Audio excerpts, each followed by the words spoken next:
ప్రపంచవ్యాప్తంగా ఏటా సుమారు 72 లక్షల మంది మనుషులు గుండె జబ్బులతో మరణిస్తున్నారు. వారిలో సుమారు 34 లక్షల మంది మహిళలే. అంటే గుండె జబ్బులకు ఆడ మగ తేడా లేదన్నమాట.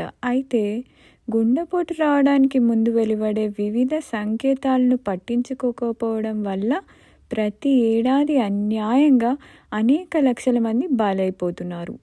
ఒక రకమైన గుండె జబ్బు, కరోనరీ ఆర్టరీ డిజీజ్ తాలూకు లక్షణాలను పట్టించుకొని వారిలో చాలామంది ఆ లక్షణాలు కనిపించిన 4 వారాల లోపుగా మరణిస్తున్నారు.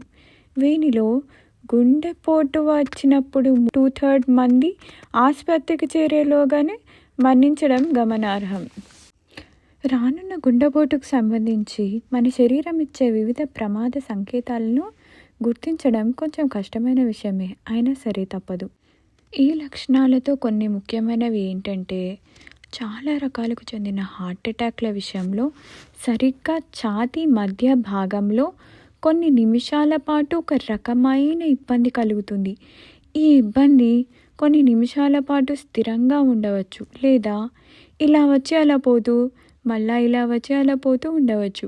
ఛాతీలో ఒక రకమైన ఒత్తిడి కలగడం, పిండేస్తున్నట్టుండడం, నిండిపోయినట్లు అనిపించడం, లేదా నొప్పిగా ఉండడం, వీటిలో ఏ విధంగా ఆ ఇబ్బంది ఉండవచ్చు. రెండోది, 2 చేతుల్లో లేదా ఏదైనా ఒక చేతిలో, అలాగే వీపు, మెడ, దవడ లేదా కడుపులో వీటిలో ఏ భాగంలోనైనా నొప్పిగా కానీ లేదా ఇబ్బందిగా కానీ అనిపించడం.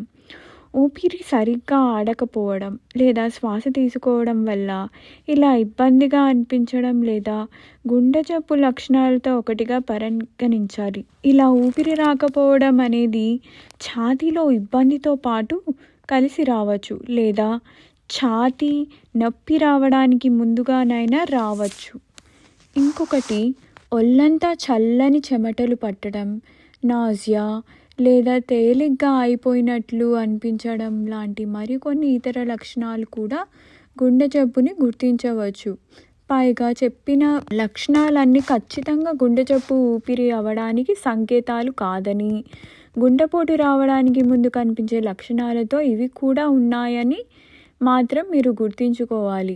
ఉదాహరణకు, కడుపులో నొప్పి లేదా ఇబ్బంది అనేది అనేక డజన్ల ఇతర కారణాల వల్ల రావచ్చు. కాబట్టి పై లక్షణాలు కనిపించగానే బెంబేలెత్తిపోవాల్సిన అవసరం లేదు. అయితే గుండెపోటు వచ్చినప్పుడు కానీ వస్తున్నట్లుగా కానీ అనిపిస్తే మాత్రం మీరు వెంటనే ఒక పని చేయండి. ముందుగా అంబులెన్స్కి ఫోన్ చేయండి. ఆ తర్వాత ఒక 325 mg ఆస్పిరిన్ టాబ్లెట్ నోట్లో పెట్టుకొని చప్పరిస్తూ ఉండండి. ఇది గుండెపోటు వల్ల చనిపోయే రిస్క్ని 23% తగ్గిస్తుంది. అంతేకాదు, మరో 30 రోజుల దాకా దాని ప్రభావం మీ పైన ఉంటుంది. గుండెపోటుకు ప్రథమ చికిత్స యాస్పిరిన్ వాడటం వలన పలు దేశాల్లో ఏటా 10,000 మందికి పైగా ప్రాణాలు కాపాడుతున్నాయని డాక్టర్లు చెబుతున్నారు. ఇంకేం, మీ ఇంట్లో 4-5 ఆస్పిరిన్ టాబ్లెట్లు ఉంచుకుంటే మీరు కాస్త నిశ్చయంగా ఉండవచ్చు.